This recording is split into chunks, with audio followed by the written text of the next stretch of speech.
সে রাজনীতি বেশি দিন টেকে না। যে রাজনৈতিক দলের নেতাকর্মীরা মানব কল্যাণের সাথে নিজেকে নিয়োজিত রাখে তারা কোনোদিন সন্ত্রাসী হতে পারে না, তারা কখনো চাঁদাবাজ হতে পারে না, তারা কখনোই দখলদার হতে পারে না।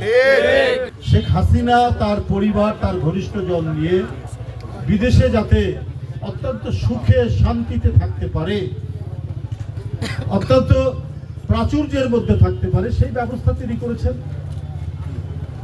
আপনার তাপস মেয়রের দুপুরের খাবার আনার জন্য সরকারি গাড়ি ব্যবহার করা হতো।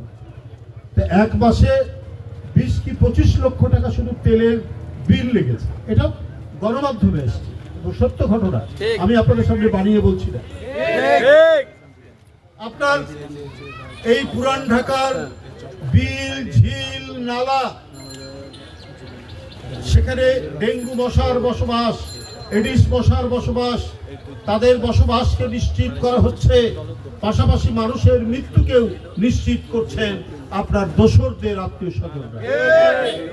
আমাদের কথা হলো যে এরপরে এক বিপুল আন্দোলনের মধ্যে দিয়ে, অসংখ্য ছাত্র জনতার জীবনের মধ্যে দিয়ে রক্ত পিপাসু শেখ হাসিনা দেশ ছেড়ে ভেগেছেন, পালিয়ে গেছে। আজকে কেন ডেঙ্গুতে মানুষ মারা যায়? ডেঙ্গুর জন্য যে প্রয়োজনীয় বেড সেগুলো হাসপাতালে নেই কেন? এটাও তো আজকে মানুষ প্রশ্ন করতে পারে, বিশেষ করে অন্তর্বর্তীকালীন সরকারকে, ডক্টর মোহাম্মদ ইউনূস সাহেবের সরকার। আপনি তো জনগণের সমর্থন আছে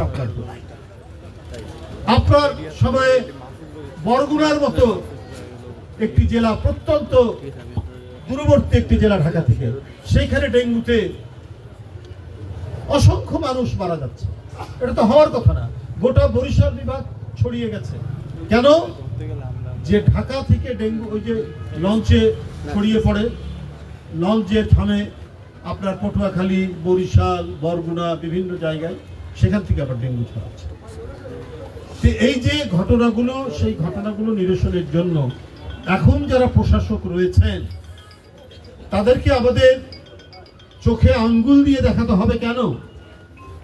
তারা তো নিজের দায়িত্বে, তাদের সরঞ্জাম আছে, তাদের ইনস্ট্রুমেন্ট আছে, তাদের কাছে প্রয়োজনীয় টাকা পয়সা আছে, দ্রুত এই সমস্ত ঝিল, বিল, নালা, খানা, খন্দ এগুলো পরিষ্কার করে এডিস মশা নিধন করার উদ্যোগ তারা নিতে পারতেন।